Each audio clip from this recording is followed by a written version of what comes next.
Dalawang putok ng baril. Dalawang putok ng baril ang umalingaw-ngaw sa isang kanto. At ang namatay ay isang teacher, si Rowell Batulan. Marami ang nagtaka kung bakit nangyari iyon sa kanya dahil mabait naman daw ito. Pero noong nag-umpisa ng mag-imbestiga ang mga pulis, dito na lumabas ang baho ng pagtataksil at pakikipagrelasyon nito sa isang babaeng may asawa na si Daisy Macanas. At ito ang kaso ng kwento natin ngayon. Kaya't umpisahan natin sa ganito. 25 taong gulang na si Daisy noon at 4 na taon na rin silang kasal ng kanyang asawa na si Bert Alan Macanas o kilala bilang Bentong sa kanilang lugar sa Parting Nueva Ecija. Taong 2014, wala pa silang anak noon ni Daisy. Ang nangyari, 1 taon pa lang silang mag-asawa nang dahil sa pangarap ay nag-abroad na si Bentong. Sa awa naman ng Diyos ay nakapunta nga siya sa Saudi. Samantalang si Daisy naman ay naiwan dito sa Pinas. Noong una, maayos ang lahat. Halos gabi-gabi ang tawagan ng mag-asawa. Kahit magkaiba ng oras, pilit nilang pinagtatagpo ang sarili sa isang mahabang usapan sa telepono. Si Bentong, pagod sa trabaho sa Saudi, at si Daisy, tahimik sa loob ng bahay na minsan ay parang masyadong maluwang para sa isang taong mag-isa. "Kamusta ka dyan?" tanong ni Bentong sa tuwing tatawag. "Okay lang naman," sagot ni Daisy. Pilit ang ngiti kahit hindi naman ito nakikita ng kanyang asawa. "Medyo tahimik lang dito. Tiis muna ha. Para rin naman ito sa future natin," sabi ni Bentong. "Naiintindihan ko," sagot ni Daisy. At sa una, totoo iyon. Naiintindihan niya. Ngunit habang lumilipas ang mga buwan, unti-unting nagbabago ang pakiramdam ni Daisy. Ang dating pananabik sa bawat tawag ay napalitan ng pag-aantok. Ang dating mahabang kwentuhan ay nauuwi na lang sa maiikling sagot. Minsan, hindi na niya agad sinasagot ang tawag. Minsan, siya na mismo ang nagsasabing antok na siya kahit 7:00 pa lang ng gabi. Isang gabi naglakas loob si Daisy na magsabi, "Bentong," mahina niyang panimula. "Bakit?" tanong ng asawa. "Parang naboboring na ako dito sa bahay," diretsong sabi ni Daisy. "Araw-araw pare-pareho, walang kausap, walang ginagawa." Sandaling natahimik si Bentong sa kabilang linya. Alam niya ang pakiramdam ng mag-isa, pero mas ramdam niya ang bigat ng responsibilidad. "Anong gusto mong gawin?" tanong niya sa huli. "Gusto ko sanang bumalik sa dati kong trabaho," sagot ni Daisy. "Sa bar," napahinto si Bentong. Alam niya kung anong klase ng lugar ang bar. Alam niya ang mga tukso, ang mga tingin, ang mga lalaking lasing at walang preno. "Sumasayaw ka ba roon?" tanong niya. May kaba sa boses. "Hindi," mabilis na sagot ni Daisy. "Waitress lang ako doon, hindi ako sumasayaw." Alam mo yun, muling natahimik si Bentong. Ilang segundo ring walang nagsalita. "Kung sa tingin mo makakatulong yan sa'yo, sige," sabi niya sa huli. "Pero tandaan mo, kung mapagod ka, pwede kang mag-resign anytime. Sapat naman ang pinapadala ko. Hindi mo kailangan magpagod." "Salamat," sagot ni Daisy. "Promise, mag-iingat ako." At doon nagsimula ang bagong yugto sa buhay ni Daisy. Sa bar, muling bumalik ang ingay na matagal na niyang hindi naririnig. Tawanan. Musikang malakas. Amoy ng alak at sigarilyo. Doon niya muling naramdaman na buhay siya, na may nakakausap, na may pumapansin. Unti-unting nasanay si Daisy sa bagong routine. Gabi na umuuwi, madalas pagod, minsan amoy alak ang damit. At sa tuwing tatawag si Bentong, nagiging mas maikli ang usapan. "Pagod ako," madalas niyang dahilan. "Okay lang," sagot ni Bentong. "Magpahinga ka." Ngunit hindi niya alam, habang siya ay nagpapakahirap sa ibang bansa, may unti-unting nabubuong distansya sa pagitan nila. Hindi na tulad ng dati ang lambing sa boses ni Daisy. Hindi na tulad ng dati ang mga tanong niya tungkol sa araw ni Bentong. Lumipas ang higit 1 taon na nasa abroad si Bentong. At doon niya tuluyang naramdaman ang pagbabago. Minsan, hindi na nasasagot ang tawag. Minsan, 1 oras ang lumilipas bago mag-reply sa chat. At kapag nag-uusap man, parang may pader sa pagitan nila. "May problema ba?" tanong ni Bentong isang gabi. "Wala," sagot ni Daisy. "Pagod lang talaga." "Sigurado ka?" Pilit ni Bentong. Oo, sagot niya, pero may kung anong kulang sa boses. At dito na papasok ang pangalang Rowell Batulan, isang teacher, isang lalaking may pangalan sa komunidad. Yung tipong, pag nakita mo sa umaga, nakapolo, maayos, may bit-bit na folder. Tapos may mga estudyanteng bumabati. Pero sa gabi, iba ang mundo. Sa bar na pinapasukan ni Daisy, maraming lalaki ang naghahanap ng aliw. Yung iba galing trabaho. Yung iba may problema sa bahay. Yung iba, sadyang sanay na sa ganitong lugar. At kahit waitress lang si Daisy doon, hindi ibig sabihin nun ay simple ang trabaho. Kasi sa bar na yon, may patakaran ng manager. Dapat maiikli ang suot, yung parang pekpek short, at sa damit naman ay kita ang pusod. Hindi ka pwedeng magmukhang ordinaryo. Dapat kaakit-akit. Dapat may dahilan ang customer para umorder ulit, para bumalik, para magbigay ng tip. Marketing strategy kumbaga. Kaya ang suot ni Daisy, kahit labag sa loob niya minsan, ay yung maiikli. Yung mga tipong nakapekpek short, halos sumisigaw sa ilaw ng bar at labas ang pusod na tila ba sinasadya para mangakit. At sa bawat lakad niya, may matang sumusunod. Daisy, ayusin mo yung nangiti mo, sabi ng manager isang gabi habang naglilinis siya ng baso. Customer ang pera dito, huwag kang susungit-sungit. Oo na, sagot ni Daisy, pero ramdam mo yung pagod sa boses, hindi pagod sa katawan, kundi pagod sa paulit-ulit na pagpapanggap. At doon niya unang nakita si Rowell. Hindi ito yung tipong maingay, hindi ito yung tipong nakikipagsigawan sa tropa. Tahimik lang siyang nakaupo sa bandang gilid. Isang bote lang, isang baso. Tingin sa malayo parang may iniisip.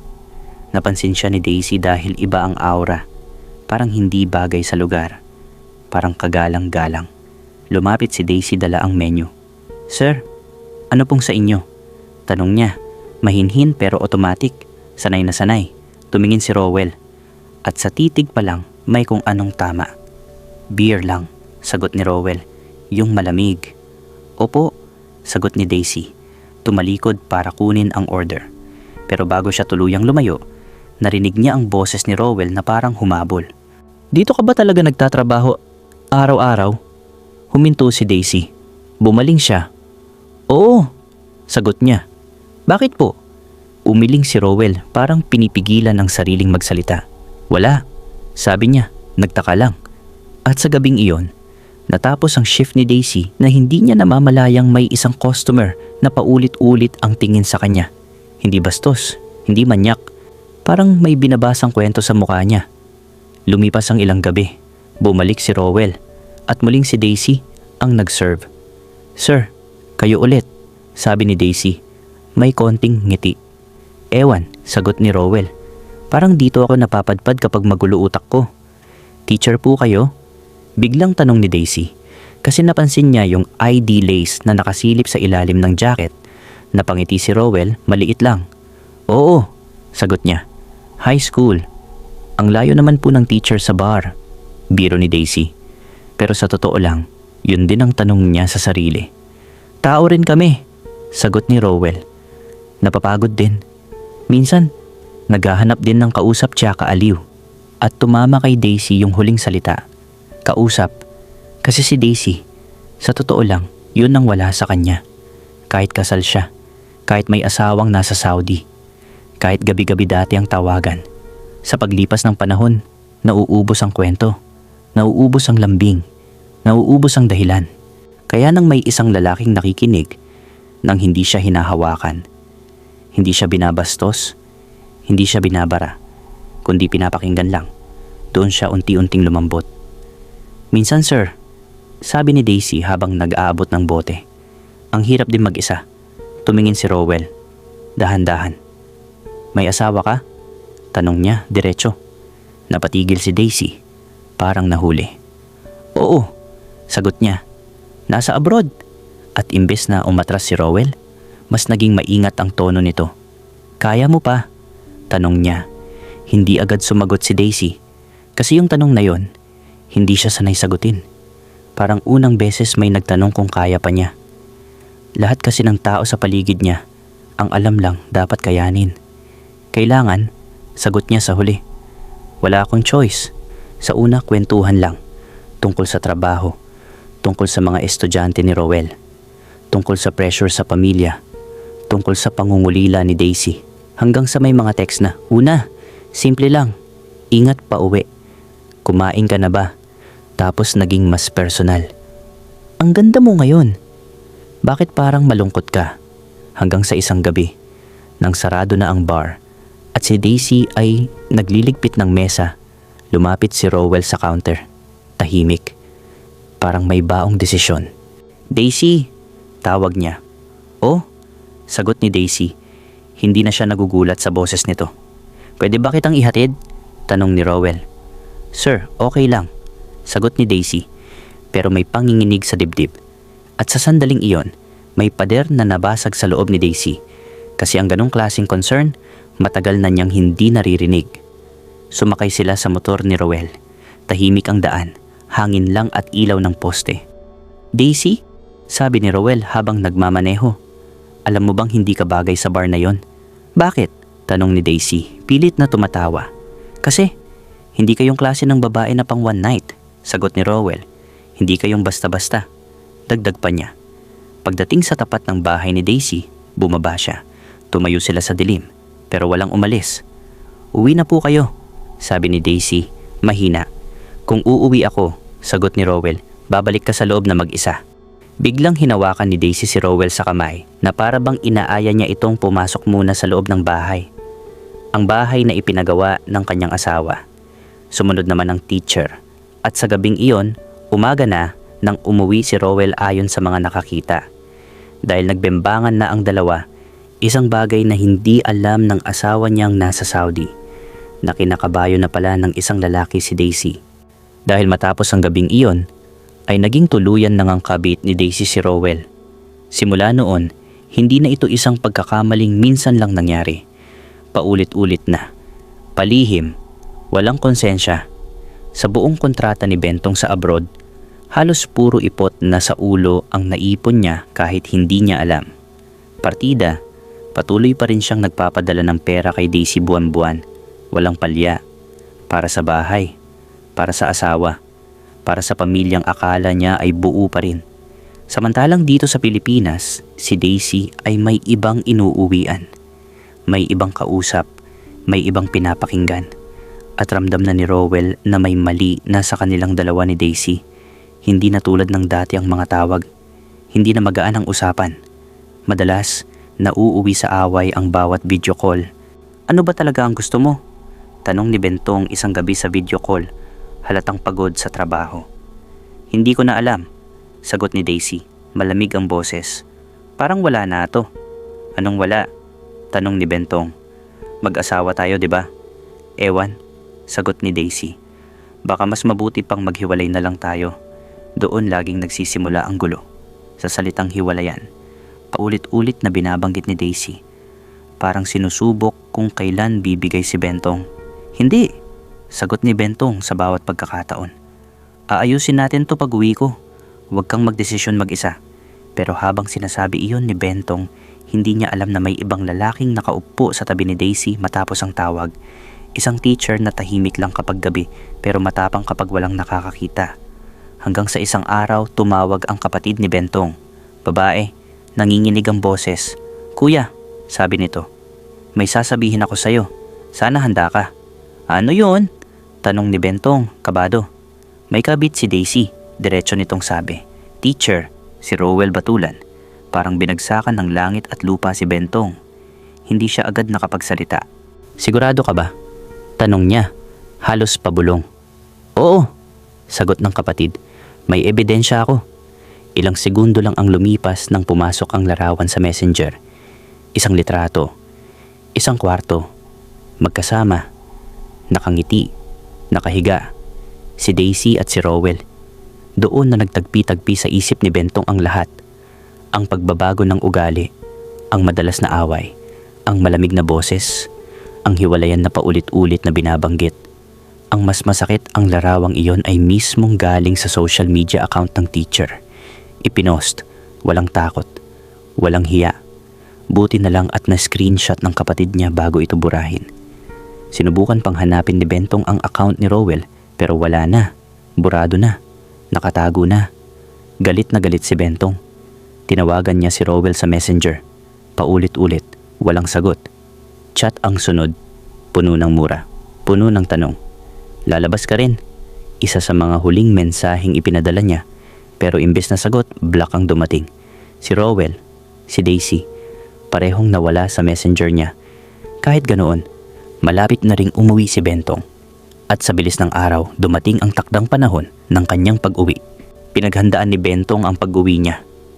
Ayon sa mga kapitbahay, hindi pa man siya lubusang nakakapagpahinga mula sa biyahe ay pinuntahan na niya agad ang teacher. Mismong sa paaralan na pinapasukan nito. Tanghaling tapat, may klase. May mga estudyanteng nag-aabang sa labas. Pagdating ni Bentong sa gate, diretso siyang nagtanong kung nasaan si Rowell Batulan. Hindi na niya pinigilan ang sarili. Halatang may dalang galit at bigat sa dibdib. Paglabas ng teacher, doon na nagkaharap ang dalawa. Sa gitna ng bakuran ng paaralan. Ikaw pala yon, mariing sabi ni Bentong. Ikaw yung sumira ng pamilya ko. Nagkatinginan ang mga guro. May mga estudyanteng napatigil. Hindi ito lugar, sagot ni Rowell, pilit na kalmado. Lugar mo to, pero buhay ko ang ginulo mo, sigaw ni Bentong. May asawa ang babae, alam mo yon. Doon na nagkabungguan ng salita. Nagmurahan, nagkabantahan, may nagtangkang umawat, may guwardiyang lumapit. Ilang segundo na lang at mauuwi na sana sa suntukan kung hindi sila napaghiwalay. Pagkatapos ng insidenteng iyon, nagreklamo si Bentong. Dumulog siya sa pamunuan ng paaralan. Nagsumiti ng salaysay.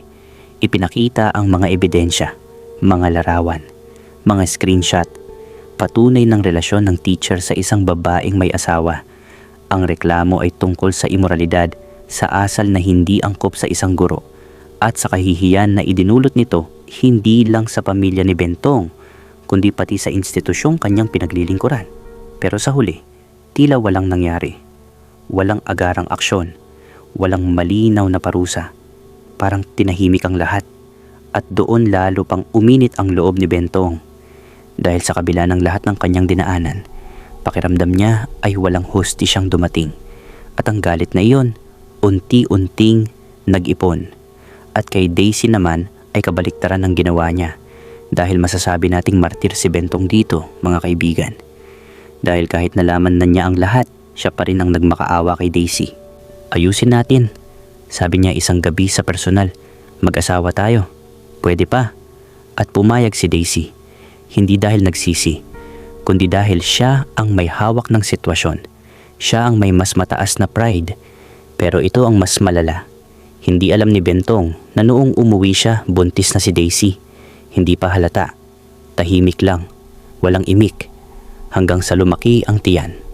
Atin to, sabi ni Daisy kay Bentong. Anak natin.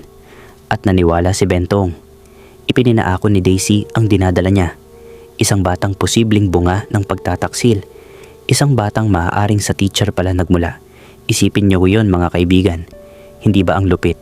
Long story short, mga kaibigan, ipinanganak pa ni Daisy ang bata noon. Isang babae. Sinabi ni Daisy na premature ang batang ipinanganak. Kaso nga, kung bibilangin ang mga buwan mula sa pagdating ni Bentong, ay 7 buwan pa lang dapat ang tiyan ni Daisy kung si Bentong nga ang ama. Naniwala si Bentong noon kahit may pag-aalinlangan. Marahil dahil ayaw niyang mawala si Daisy. Pero habang lumalaki ang bata, doon na napapansin na wala itong hawig kay Bentong. Hanggang sa nagkaroon ng pagtatalo ang mag-asawa dahil nalaman ni Bentong na nakikipagkita pa pala si Daisy sa kabit nitong teacher. At sa init ng away nila noong araw na yon, ay nasabi ni Daisy na hindi kay Bentong ang bata. Nadurog ang mundo ni Bentong, pati ang pride ng kanyang pagkalalaki. Umalis noon si Daisy at ang kanyang anak sa bahay nila at walang ideya si Bentong kung saan sila nagpunta. Pero makaraan ang 1 buwan ng hiwalayan nilang mag-asawa, sa isang kanto ay nabalitaan na lamang ng mga tao ang pamamaril sa teacher na si Rowell Batulan. 2 tama sa ulo, kaya dead on the spot ang teacher. At sa investigasyon ng mga pulis sa mga nangyari, Ang suspect ay si Bert Alan Macanas o si Bentong. Paano nila nalaman? Dahil ang teacher pala ay may kinakasamang babae at iyon ay si Daisy kasama ang anak nito. At siya rin ang nagsabi na nagbanta na pala noon si Bentong sa kanila nang malaman nito ang kanilang pagsasama. At marami rin ang nakapagsabi na maaaring si Bentong nga ang bumaril at kung saan niya nakuha ang baril ay iyon ang hindi alam ng mga tao. Pero nang puntahan ng mga pulis si Bentong sa kanyang bahay ay wala na ito. Marami ang nakapagsabi sa baryo na maaaring nagtago raw si Bentong sa Lingayen, Pangasinan dahil doon ang ilan sa kanyang mga kamag-anak at hanggang ngayon ay itinuturing unsolved pa rin ang kaso.